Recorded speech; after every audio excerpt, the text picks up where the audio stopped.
I saw that. Did you get the car fixed? No. We're gonna go with no.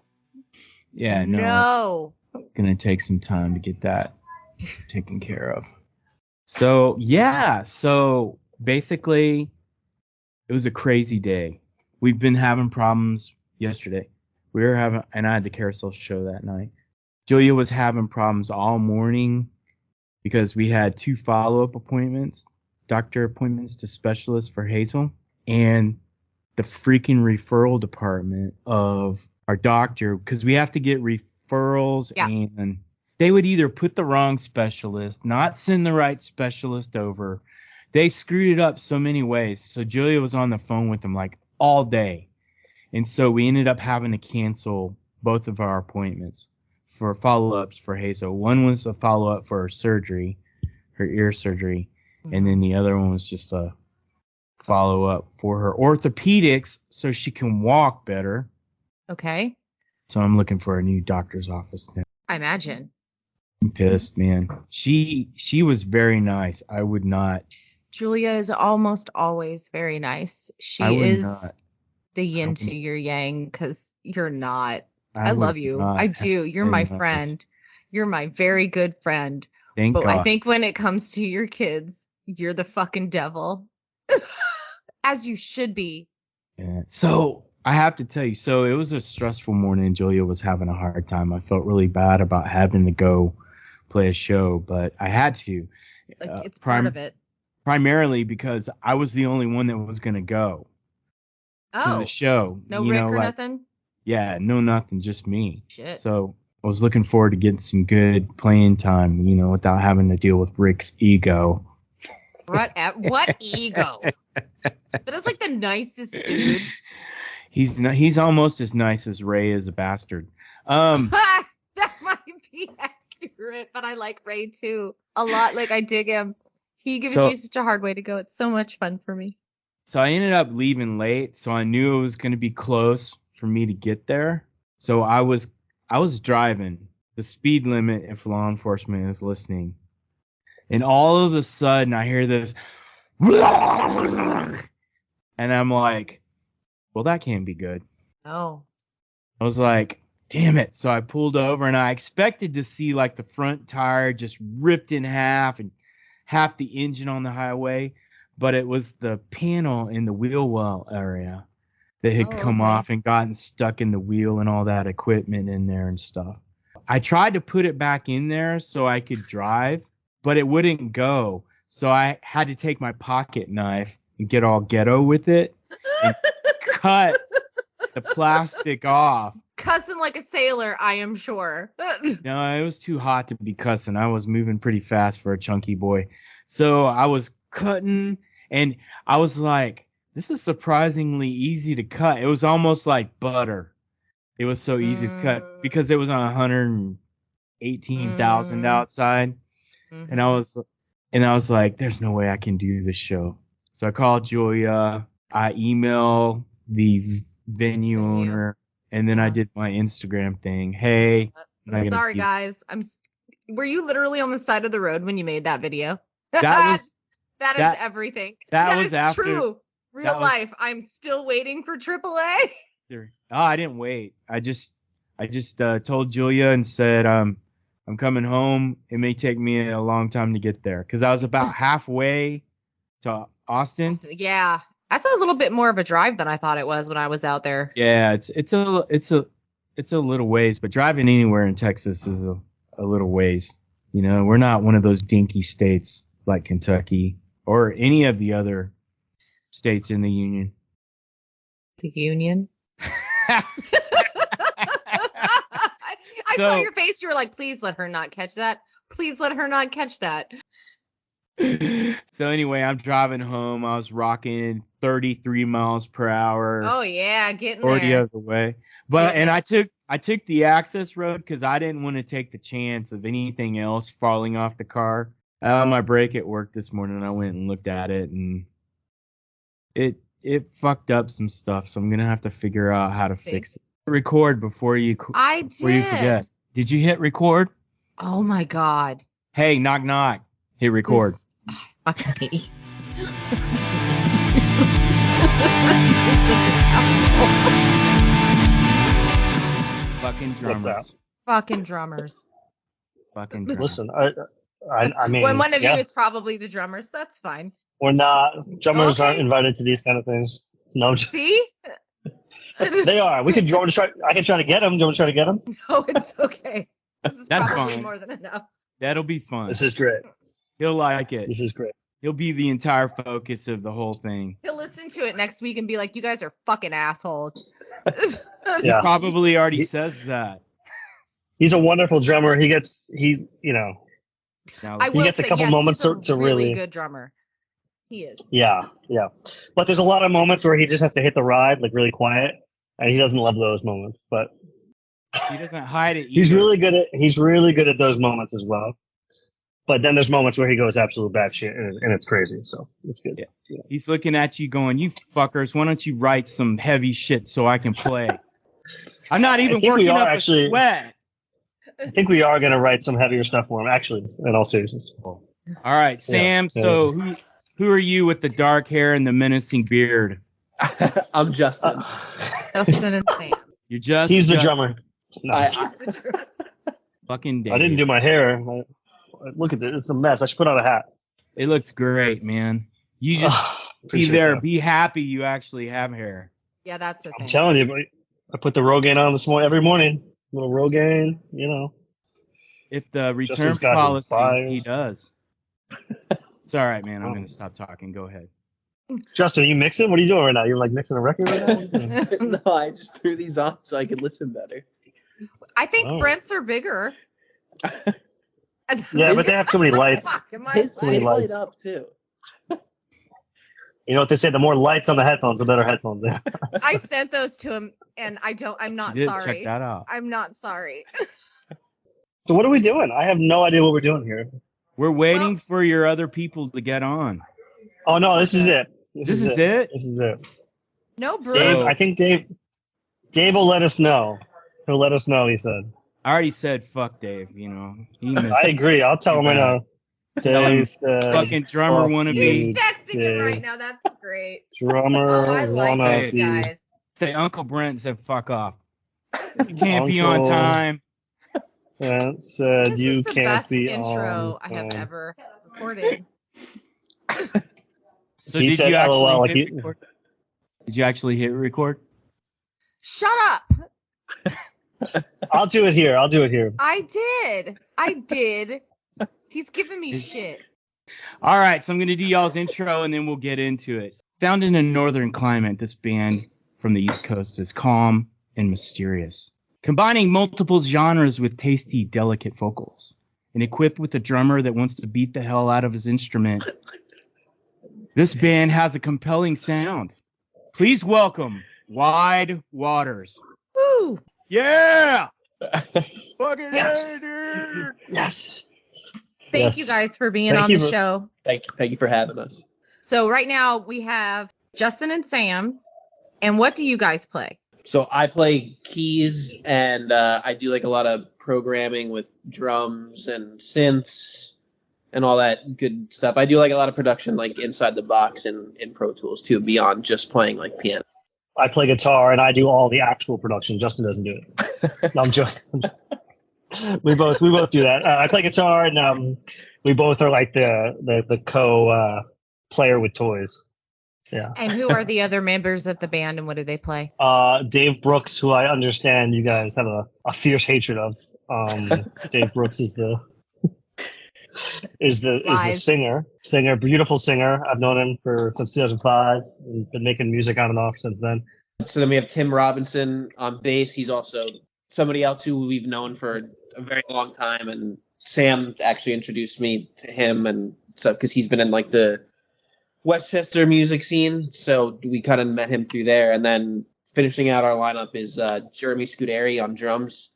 He's actually been a close friend of mine that I met in college. He's a really good drummer and a really good musician in person to have around. Okay, and how long have you guys been together? Sexually. Yeah. Well, Justin and I sexually about, you were my student, so after that,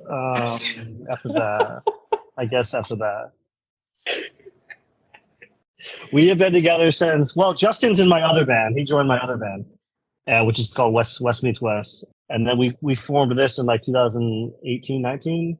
But then we kind of did a whole regrouping, and this year is kind of the first real year of vocals and kind of new style of music, new shows. So yeah, really, this is our first year of this version of the band. After COVID, you guys kind of had to hit it again in a different way. Yeah, I mean, actually, during COVID, Justin and I would send stuff back and forth all of COVID. Actually, most of the record was made during COVID. Dave would sing from home, and it just took us a long time to actually get it out. Yeah. Well, it's a hard way to write. Like, here's this, you do something, send it back, I do something. Okay, wait, like that's. So are you guys actually in the same area now? Can you like practice now? We're all from New York, like Westchester area, and then Jeremy and I are from New Jersey, but we're not terribly far away from each other. Oh, gotcha. We usually meet like once a week to either practice or work on new music or just to hang out. I won't go to Jersey though, so it has to be in New York. Yeah. So how many of y'all have kids? 3 out of the 5 of us have kids. But I think it's a beautiful thing, managing time and family and kids. Have you found the secret to that balance? Inquiring minds would like to know. Absolutely. It's super easy. All you need to do is she's yelling at the door. No, every day is trying to figure it out. I mean, we have the one kid. She's a great musician. She'll play drums. She'll get on the drums. She's great. I love it. Yeah. Change her. Get her to change now. There's Stop still it. hope. She's young. What do you think? Banking? Like banking or anything but being a drummer. I mean. Yeah. Okay. I need you to get focused. I'm focusing. Tell me about your pedal board. I have that too. That's fucking badass, dude. Most important pedal. I'm not joking. That's not a joke. Yeah. It's a Polytune. It's a TC Electronics Polytune. If you're not in tune, you can't do it. My daughter's still yelling, by the way. If you can't be in tune, then what the hell are you doing? You got to play guitar. I'm actually flying. Our other band's playing a show, and I have to bring a really small pedal board. So I actually have my really small pedals. I got a Boxer Rock Zvex, if you're into that. Mm-hmm. These are so funny that these are right here. A Strymon Timeline, because every Instagram guitar player needs to have one of these, so you need to have that. Very good. You have that, and I got the Mood by Chase Bliss. The Mood is really cool. That's what I got right now. Yeah. Those are the only pedals you use? That's it? No, I have like 30. I'm actually here to talk to you about the addiction I have to pedals. Okay. Dude, I could see there are some live videos on you with clothing on and you holding a guitar. And I can see you like have people that punch the pedal board for you because it's so large. Yeah, we don't have guitar techs to like tune our stuff. We have a few pedal techs that'll just do all my pedal switching and all that. Yeah. I take this one song where I do like a pedal solo. Tim, the bass player, makes fun of me I do like a pedal solo. He makes fun of me for that. But what it is? I like he's playing bass. I mean, how important can he be? Really? It's really important actually. But just tell him I'm probably the least important. Tell him he's this close to being a drummer. I'm probably the least important, but I really like to find ways to make a guitar sound nothing like a guitar, if that makes sense. Yes. Actually, somebody at our last show came up to me and was like, I don't really know what you're doing on guitar. He's like, I don't really. Justin, you were there. What did he say to me? He's like, what I saw you playing and what came out did not make sense. He's like, I don't think you're playing chords. He was really aggressive, actually. You confused him. Maybe it was some kind of foreplay, some type of foreplay. He was actually a fan. He was like, how can I get to Sam? He what's it called? He assured me he wasn't wasn't making fun of me, and I was like, it's okay. I'm not seeking your. I mean, look, I hope you like the music, but it's okay if you don't. I'm not like a shredder. I don't like shred, All right, Justin. Tell us about your stuff, your gear. So I play a Nord Piano 3, and it's got all my presets that I need built into it, like any kind of either electric piano or like acoustic piano, strings, and it gets into some like weirder patches that they make, but it's got everything I need. And sometimes I will play with a delay pedal, but that's usually more for Wes. I'll play with a Line 6 Sam, what's the green pedal? DL4? Yes, that one. Justin, do you have any pedal gnomes that assist you? I wish somebody would tweak my okay, just stop right there. I got You wish someone would tweak your settings. That's good. Just go with that. But no, I'm not like Sam. I don't have pedal techs that come up and change turn my pedals on and off when I need them. That's one of admit to the world. I have no such pedal techs. No such. Thank you. As a former guitar tech, it's not a thing. I wish it'd be nice. I watched live videos of y'all, and I really liked what y'all did, and so I'll probably ask questions about that as we get into it. But I really enjoyed those videos. Just listening to I appreciate it. Listening to the production itself was pretty amazing. I thought. It could have been better, but I was comparing y'all to guests to come back, Brent. Thank you. You're so awesome. They'll come back. Trust me. I can see the look. Did you see? Was it the one with the balloons? Is that the one you watched? Yeah. No, I thought the quality of that audio was awesome. So how much work? There he is. He's giving you so much shit. Fucking Dave. Oh my God. Oh yeah, I know. Dave, how could you get away from your 35 kids? 37, but thanks. 37. My 17 ex-wives, as Jeremy would say. Holy shit! I didn't know about that. Oh my God. This is a chaos episode. These are my Sorry, favorite. guys. No, Sorry. These are my favorite. I just don't edit them. I'm just like, that's what happened. I guess welcome, Dave. Hi. We're only halfway It's through good it. to see you too. No, Hey, we call him Brooks here. We call him Brooks. Yeah. Oh, That's sorry. what's confusing me. He doesn't even have a first name here. It's It's Bogey like the Brooks. Prince It's like of the Sound Pollution podcast universe. That's high praise. That's high praise. Wow. Hey man, I have to say, your voice is so much sexier than these other two. That's why he's a singer. It's just Yes. it's You're just like fucking Barry White, man. Just hi guys. But kind of, and I missed you. It's good to see you again. Brooks, I'm talking to you, man. miss you too. All right. Brooks, are you okay, dude? And all the shit talking. Didn't sound sincere. Whatever. Brooks doesn't look like he wants to be here at all. Like, he's just like, I'm here so I don't get fined. No, I had a very long drive back from Massachusetts for work, so I'm tired. I want to be here. I definitely did not want to be at work today. That's fair. That's fair. Okay, so you can tell Sam and Brent hit it off, and the rest of us are just here. It makes a lot of sense. It's like me and Justin are like, "Hey, buddy, how you doing?" If Sam finds somebody else who likes to be like sarcastic and just like give shit, he's like, oh, this is fun. It's a different kind of serotonin for him. I'm trying to actually be nice. Like it hasn't even happened yet. Like, Dude. Yeah, I tried to warn you guys. So like when I came on, I didn't know what the vibe was gonna be because nobody warned me. And then Brent comes on and I'm like, I don't know if he's being serious or does he fucking hate me? Does this guy hate me? He totally hates the music. This is probably some like alternative country piece of shit motherfucker looking at me being like this fucking girly bullshit, and I'm just like, oh god. And when you're like, do you want me to analyze your music? I'm like, oh fuck, here we go.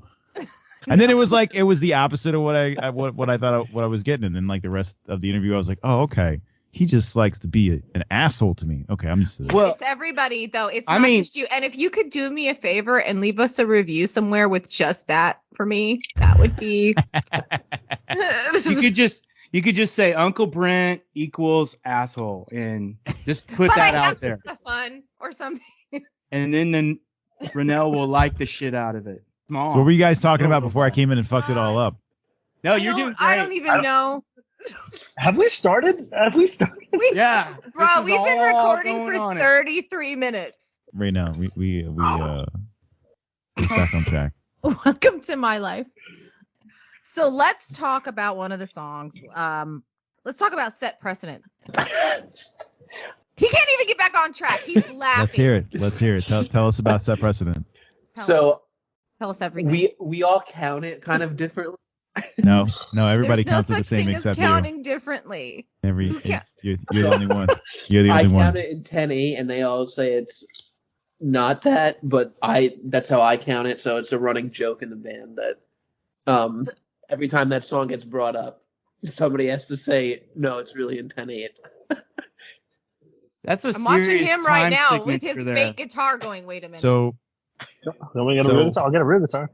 Do you get tired with that? I'd get lost. Only at night do I get tired. I get tired at night. You don't get tired at night, bro? Dude, I stay tired, man. I have a baby, man. Sorry, he's there perpetually. I was trying to remember how I count it because I don't even count it anymore. I just play it. But I don't even think it's in 5 anymore. I think it's just like 4. It's just 1. It is 5 measures of 4/4. There you go. However you want to count it. But it's like it's kind of like an asshole move on our part because he wrote the song and we're telling him what the time signature is. So like I also think it's valid. It's like, we could all be wrong, but we're not. Yeah. Either way, it's an interesting. I mean, in all seriousness, like the way the instruments interact is they all kind of like listen and play on different beats, I guess. So especially the guitars and the keyboards. I really like the they bridge interact in that with each song. other. Oh yeah, it's nice. So when you're saying guitar, are you including the bass player too? Never. Absolutely. Okay. Actually, in all seriousness, the bass. We were shooting for the bass to take the place of like rhythm guitars, pretty much on the whole album actually, and letting them actually like do their thing as opposed to like the guitar and the bass player just both playing like power chords, So giving it more to the bass and then having the guitars be kind of like prettier like parts and letting the bass be the rhythm guitar and the bass obviously. Yeah, if that makes sense. And because Justin's keyboards are so active that like Justin's keyboards are so active. Go right ahead. You have a question? He just took over. All right, class. You raise your hand. I'm trying to be polite. I am a teacher. Did I raise my hand? It's I up. hit a button. Yeah. My fault. I hit a button. Now it won't go away. All right. We're just all going to wave at you. Everybody wave. Hey. All right. That was not intentional. Now they're going to fuck with you the rest of the show. All right. I'm going to go on mute. Y'all guys have a good time. I'll just wait here until y'all are doing roasting her. So we were talking about Set Precedent and the time signature. So. Yeah. Dude, you're the most interrupted motherfucker ever. I actually thought of it. Why am I sober? You've interrupted everyone on here. I had an actual decent story about the song. Please well, hold on. You're the only person that I know that does this and then starts talking immediately. You're like, oh yeah, by the way, let me tell you my life story. Oh, this is fucking great. I'll tell it to you. Go ahead, Sam. Tell us. Justin, you can tell. You know Brent could just have their own podcast and we could just watch. We do. This is it. This is our first episode. Justin, tell them about Anthony. I am not editing that. The drummer that we had record the drums for that song, he did a demo of the end part that's kind of the bridge to the song. And those drums that you hear at the end, are the original demos, and it's only done with 4 mics. And he did record another one, like properly miking the drum kit, but he couldn't beat his original demo take, which I thought was always like, or we all thought was, a cool aspect to the song that it switches from this very like pristine kind of recorded drum part in the beginning, and then it kind of goes to this very reverbed out drum part at the end. So shout out to Andy Porter. Porter. Andy Porter is probably the best drummer I've ever worked with and I think like the dude's like super nice. Like Sam and Justin know him far better than I do, but like he's played on like most of my stuff and it's always been like a dream of mine to play with him. But he also plays like a myriad of other instruments and is in a bunch of different projects. Like the guy is endlessly talented. So Brooks, tell us about the lyrics on that song. Depressing as fuck. That's very much, emo. Yeah. Yep. I don't know if y'all covered it, but Wide Waters is what happens when emo grows up.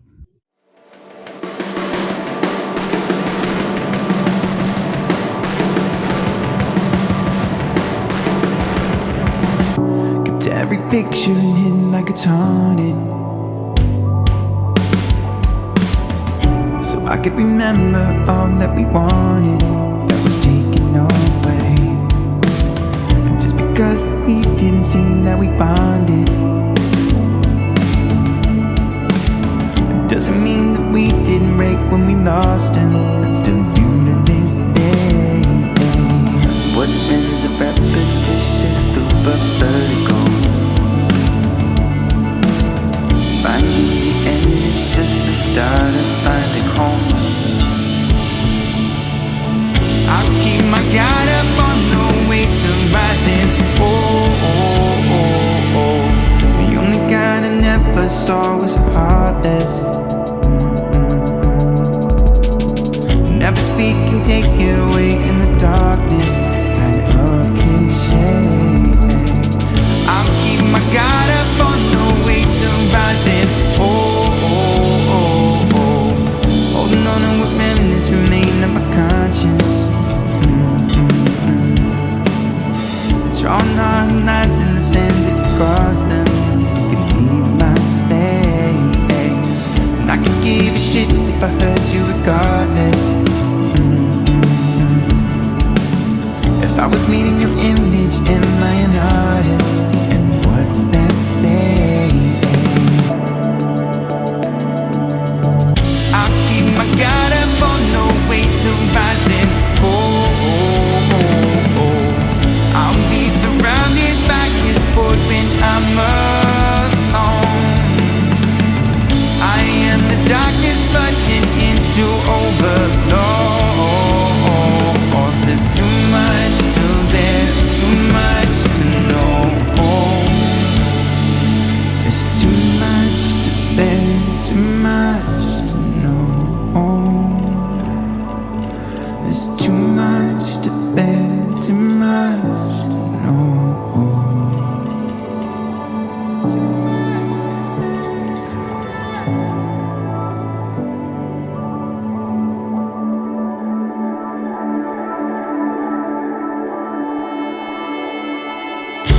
When it got dark and quiet, I became lost inside and scream and beg. When did you start playing like I did? Swimming in chaos, smiling at honestly. It wasn't a compromise. We're using the slow like on every day. It wasn't just one for a child. It was the missing pieces we couldn't shake. When it got dark and quiet, I became lost in silence, scream and hate. Did you start playing like I did? Swimming in chaos, smiling at honestly.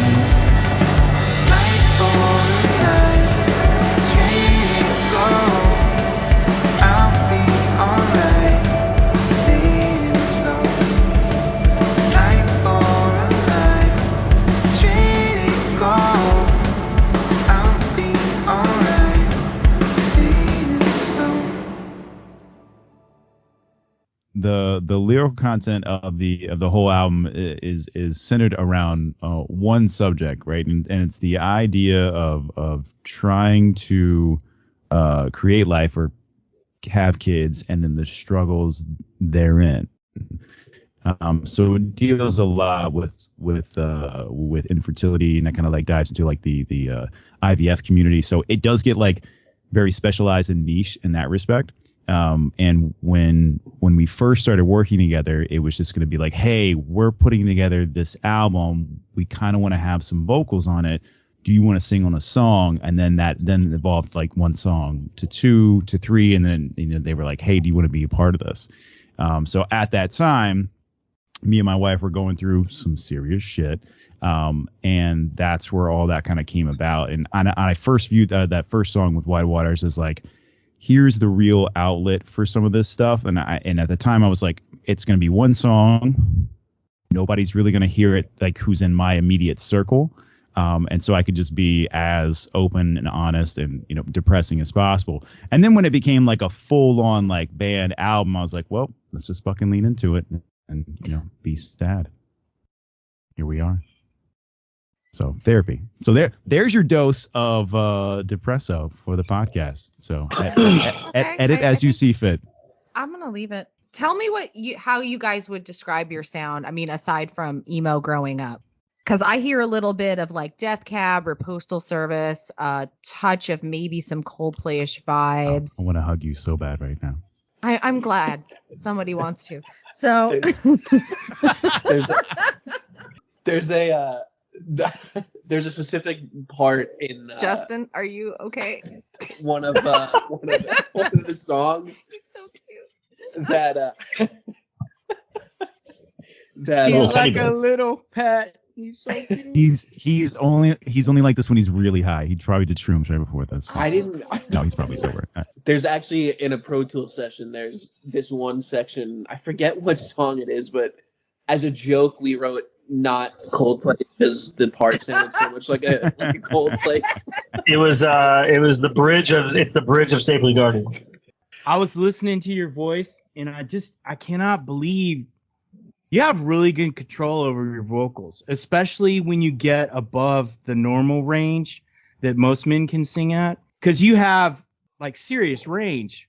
I think you might be higher than a tenor, to be honest with you, just listening to what I heard, because you weren't even maxing out what you were doing in the things in all the music of yours that I've listened to. And that includes your solo stuff and this stuff. So anyway, that's just crazy. No, I appreciate that. I mean, it's a lot of like another take, and then like layering. So you look at like someone like the Jackson 5 stuff, and then like Michael Jackson on like Thriller album especially. I listen to that and I'm like, where are you singing? Like, where is it? And it's like, no, it's like you've got lead, and then you've got a falsetto above it, and you've got a harmony between that, and then a harmony below that sometimes, and it's like it's all over the place. And once I figured that out, I was like, all right, I want to do that.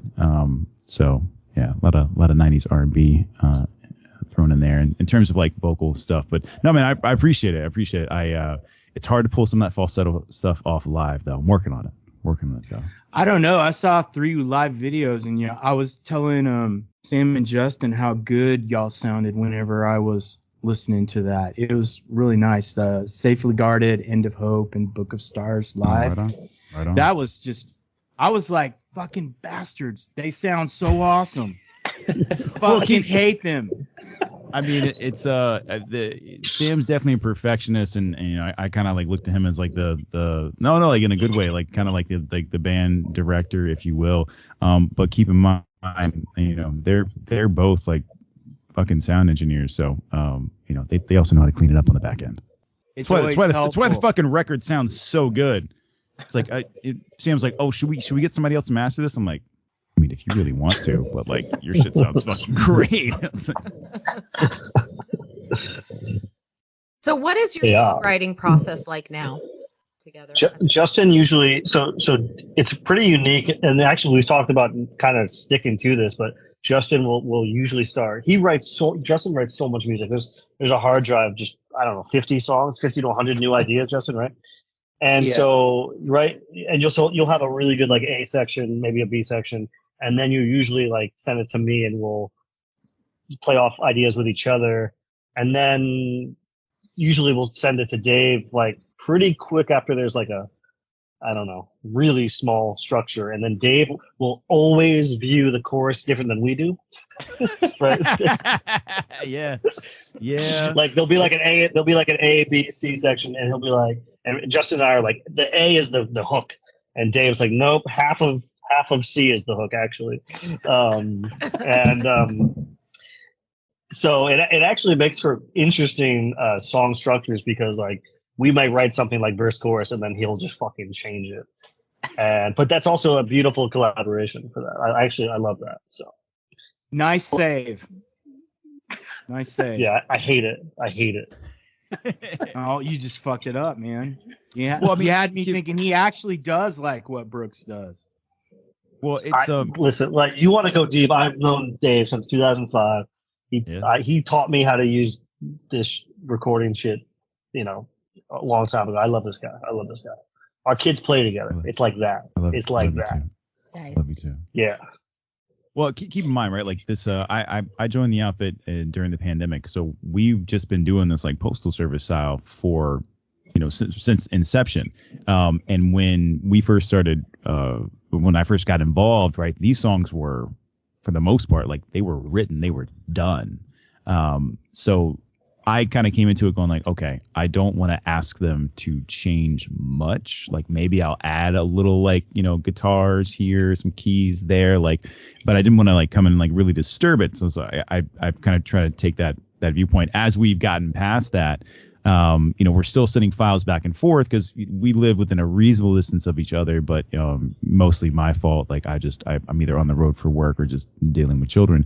But in some of like the newer stuff, so post Mountain Laurel, the album, especially like one song in particular, it's like, Justin sent it. It's like, oh, this is great. And yet to Sam's point, like I switched the A and the B section. And I was like, oh, this is, and they're like, no, like this is, and I was like, all right, well, just take the vocals and switch them around and see what you think. But like, I don't know. But I'm also a sucker for like anticlimactic choruses. So it's like if the verse is like super hard, then you kind of come down from there, because it's become more popular recently. But in looking at like what I grew up with, like I don't know, it's just it's a nice breath of fresh air. So that's how like I view the music, which is probably why I'm looking at everything backwards with these guys. I think a lot of songwriting now is done the way that y'all are doing it these days, where you create something and you send it to whoever your partner is, and then they come back and they tell you, oh, please don't ever send me this again. Or they go, nice try, someday you're going to send me something I like. Or you find something that y'all both like vibe on, and that's how you forge a new sound, a new territory. So that's cool that y'all guys are doing that. I think during your interview, Brooks, you talked a little bit about Sam and Justin, but I think it's cool. So when y'all are transitioning and preparing for the next bunch of songs that were not already written, when do you go, this is too much fucking Dave? We need fucking Dave. How do we stop Dave? No, I'm being serious though, because there comes a point where it's too much one person, and that person dominates the whole. That person can dominate the whole sound. So how do y'all have y'all's checks and balances? And Justin, why don't you go ahead and start, since they don't ever let you talk? I just think we all kind of bring like our own unique, musical background into, like, we all have like similar musical taste, but there are certain things that Sam listens to that I don't listen to, and vice versa with Dave, and but I just think writing the songs in these little sections when we send it back and forth, gives everybody like their own space to add what they want, and it's never like too much where someone's dominating. And we have had arguments about, I wouldn't say arguments, disagreements about like certain parts, and like But no, in all seriousness, he is the lead singer, so you want to have, I mean, the song should always be more important than any kind of guitar riff or anything. So the song is the most important thing, but also what I was going to say about our songwriting is Dave is like the most, in a good way, the song will be like, 3/4 of the way done and be like, no, this doesn't work. Let's copy this. Let's slow the whole thing down. Let's run it through a guitar pedal. Like, he's really open to just not being precious with it and trying new ideas. And that's why, especially with the solo stuff too, we can like experiment and just you could have a song 6 months in and then not get attached to it and just be like, no, I'm going to change this entire section. And Dave, we do that a bunch with especially your stuff, but even with the Wide Water stuff, it's like, it's really, because I get attached to something how it is from like the beginning. So it's really nice when they throw these ideas and just the best idea wins in the room, just that's how it has to be. So. Yeah, no, and I think, we all know we're like each other's strengths, right? And I look at this and I look at Justin as the primary songwriter and Sam, right behind that, and me, I'm really just coming in and laying down vocals and maybe some auxiliary stuff. So like as a working example, there's a song we're working on, and Justin sent it over with basically an A section and a B section, and I heard it and I was like, cool, like I could definitely get like a bridge going with this. And so I took it, messed around with it, definitely fucked up the verse and the chorus in terms of what was what. And then I wrote like a pretty guitar like bridge, and then I built upon that and I sent it over to these guys, and I kind of knew when I sent it over, I was like, well, we're gonna see if they dig this. And as soon as like that kind of bridge in section built up, Sam was like, nah, this is not gonna work. And it's just you kind of know when you're rolling the dice on something, because he was like, it just sounds too much like Brooks of York and not enough like Wide Water. So and that's an instance where I'm like, I really love that, and I'm definitely stealing that drum part that I wrote for something else. But if it doesn't work, it doesn't work. And I think the lack of like huge egos between the three of us is what allows for it to work. Because if like one guy's like vehemently opposed to something, like, they're probably right, and it might just take us an extra couple days or a week to kind of see that. Okay, so let's talk about Book of Stars. So the beat in the middle, for some reason I did you count it differently again? No.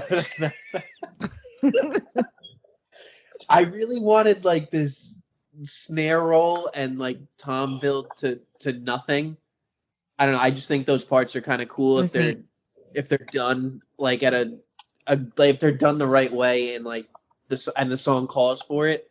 And then we come back in with that big end section. Yeah, I don't know. It's just something I heard and I really wanted to try, and they were all on board after we tried it. Was that the first song you sang on, dude? Yeah, man. Yeah, that was the one that got me hooked. So when they asked me to come back for a second, I was like, oh yeah, let's go. And like the funny thing is, like Sam just sent like a Dropbox folder, and he's like, hey, listen to him, see what speaks to you. And that was the very first one I clicked on, because I think it was like song 1 in the folder, and I was like, oh, cool, let's do that. He's like, oh, did you listen to the others? I'm like, nope.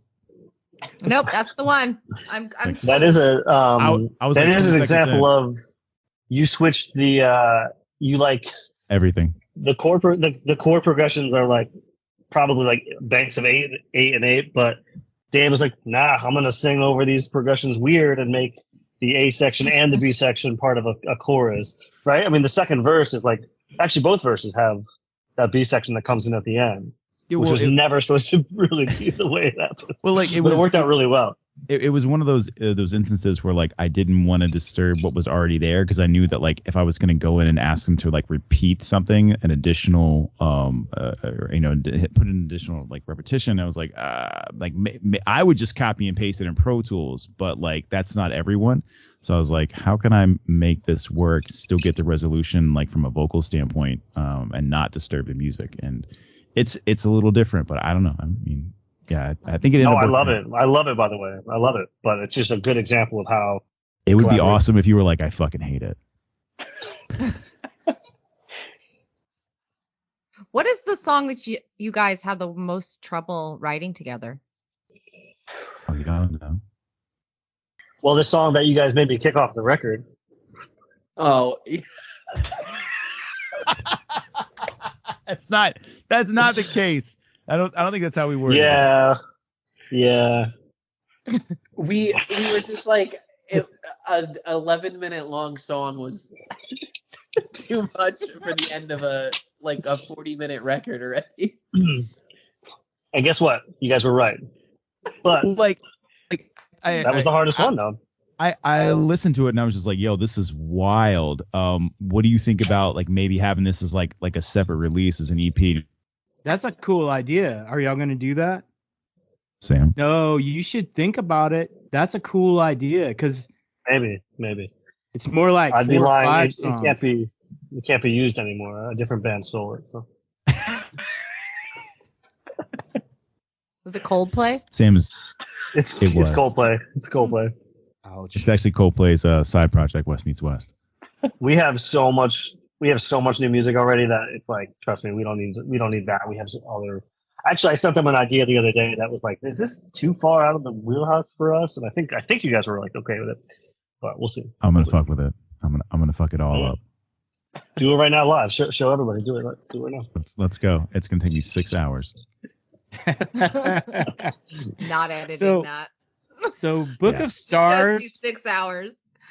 Go ahead. Sorry. Out of all the stuff I listened, I like that one the most. Nice falsetto, has backing vocals that are really tasteful done. Almost, some of them are so subtle you can barely hear them, barely make them out. So it creates a little weird effect in the background. I couldn't even find the words to describe that part. Tasteful guitar work on that song. I really like the guitar work.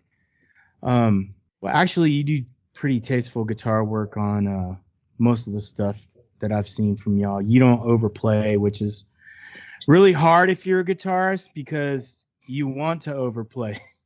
You want to be like, here I am, you know, I'm going to play 5 million notes in 2 seconds, or as loud as possible. But no, you do a good job of holding back. Even the parts you could play faster, you kind of just sit in the pocket and do what needs to be done, which actually elevates the song. There's a cool build at 2 minutes and 35 seconds. And then this one, the guitar solo is pretty cool. It wasn't long. It was like maybe 10, 15 seconds, maybe not even that. It's probably just a riff in the song, but that y'all pulled up. But it sounded really cool. So my question is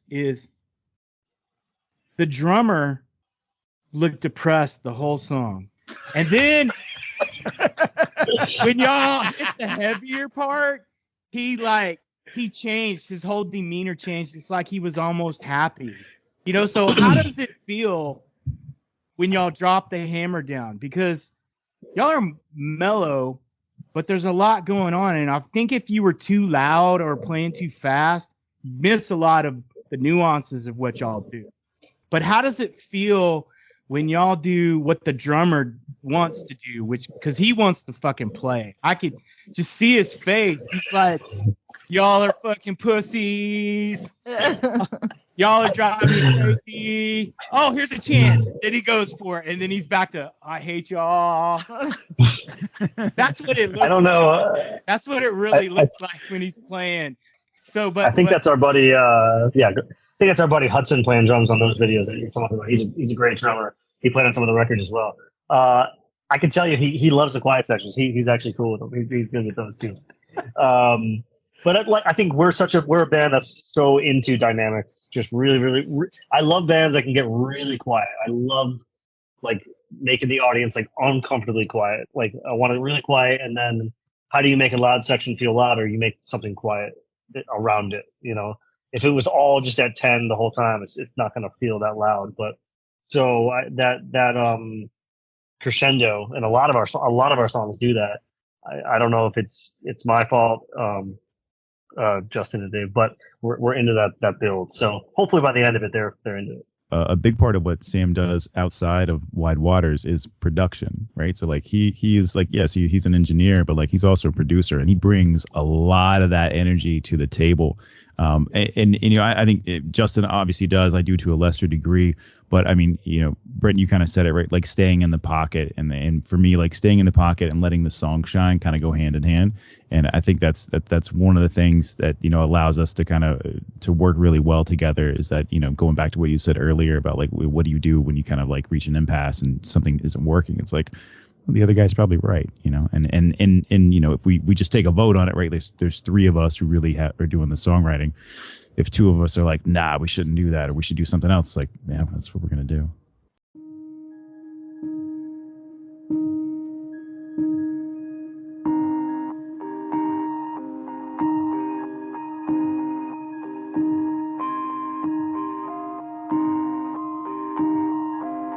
You know his name and the conscience I feign he was mine too. Bring him back or bury his grave, would you like to? Erase and fade everything I can't see, take my mind to. Belief and faith drain my body and waited to fight for fools. Falling through the dark, broken hearts and shards. I think I'm lying in my grave, an open book of stars collapsing from the arc, always watching the light fade. Can you create?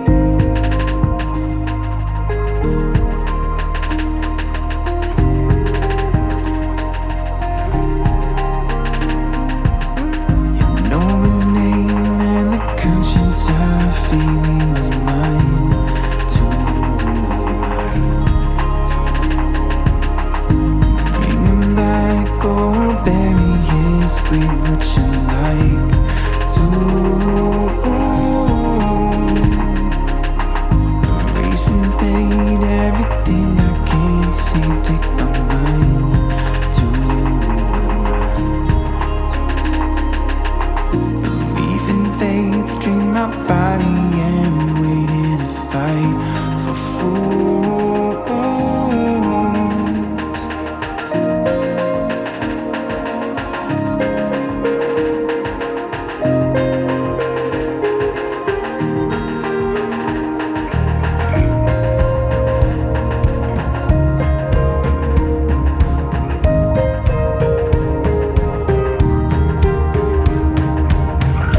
Falling through the dark, broken hearts and shards. I think I'm lying in my grave, an open book of stars collapsing from the arc, always watching the light fade.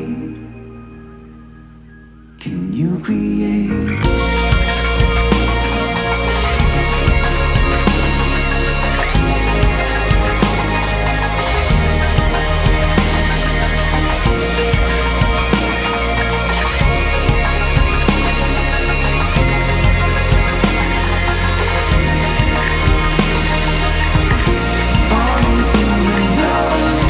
Broken hearts and shards, think I'm lying in my grave,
I really want you to talk a little bit about the live recordings and how you get that sound off. Are you recording directly from the board? Are you using a combination of mics from the board? And what are you doing to get, because that's good recording. Okay. Sam is amazing. What do y'all do?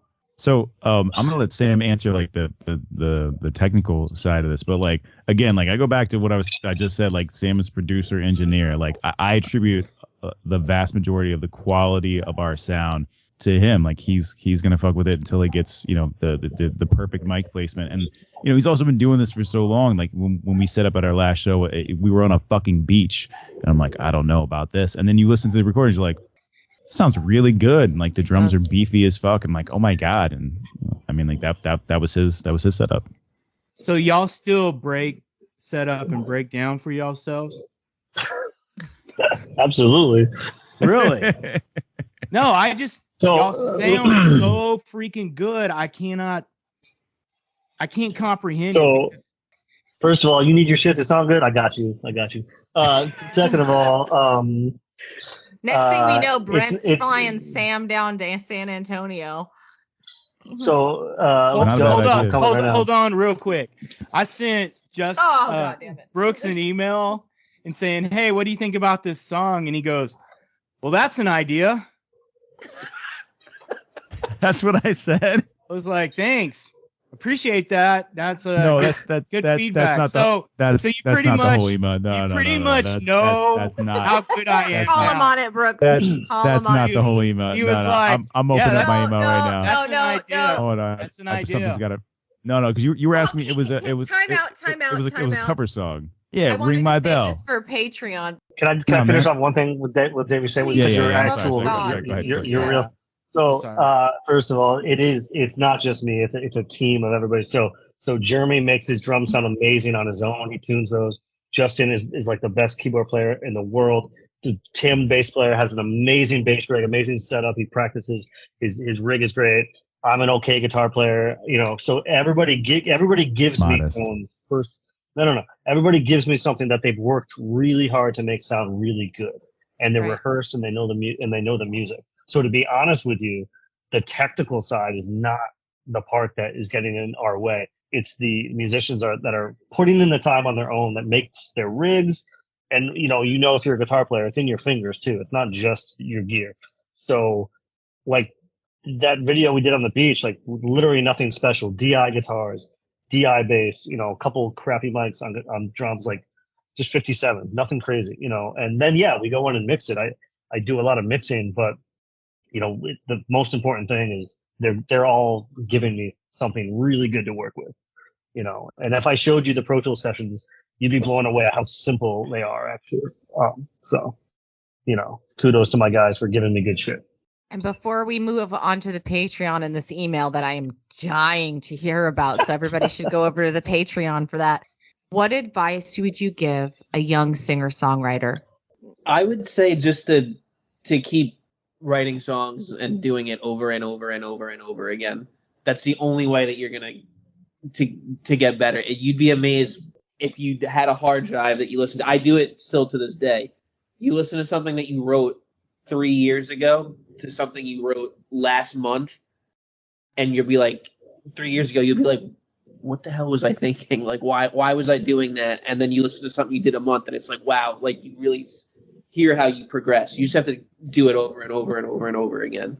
Yeah, I mean, it's really that. Listen to music. Listen to really good music. If you want to live in a world of, actually, this kid the other day was wanting to make like techno music, and I was like, well, what are your 5 favorite techno records? It's like, if you can't answer that, like, you know, you have to kind of live in a world of a couple different things, you know. And I know Dave, Justin, and I kind of live in slightly different worlds, but they overlap.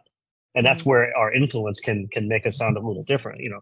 So just listen and try something every day. I mean, I just do something every day to push yourself forward, and you can fail a lot. I've made so many bad records that I would never play you, you know. So.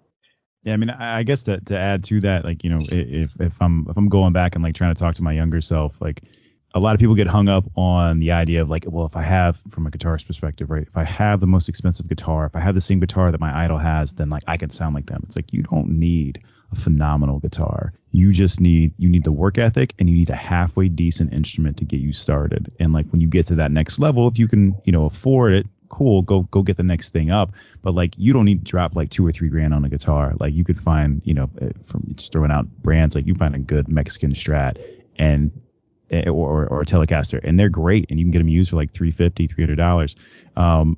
In a regular practice regimen, even on the days where you don't feel like it, if you can just 15 minutes, just make yourself do something on that instrument or with your vocals or whatever your thing is for 15 minutes, do that. And then you can check that box and go, maybe I don't feel creative today. I don't feel inspired today, but I practiced the thing that I want to be great at. And then like to kind of back that up, it's like, know that you're not going to go from 0 to 60. Right. Like, I've had people like even like talk to me like, how'd you get to be so good? And I'm like, I'm old and I've been doing this for a long time. And it's just like, and I'm like, I think it's experience. So, the people that are just starting out, you've been playing your instruments for like 6 months, 12 months, like just keep doing it. You have to keep doing it. Even if, everybody says you're garbage and everybody hates it, fuck them. Slash their tires, kick them in the shins, and then keep doing your thing. Hey, thank y'all for joining us today and listening to Wide Waters. Thank you again for being on the show. It was fun. You heard some craziness at the beginning, and then Brooks had to come on and screw it all up with his super sexy voice. Because he helped me get it back on track. Because I love you. But when you get another sarcastic person on the show, I'm like, I'm here. I'm in the room. Thank y'all guys for listening. Y'all guys, please take care of yourself and have a good evening or a good night or a good day, whatever time of day you're streaming us. Yeah. Like, follow, subscribe, and download, please. It does help us in the algorithms. Algorithms are a real thing. So like any videos you see us post, go on to YouTube, like us, subscribe to us. It makes a difference. Wow. Right, okay. So we're checking out. We have lost all ability to make sense tonight. Remember to get out there and make some noise.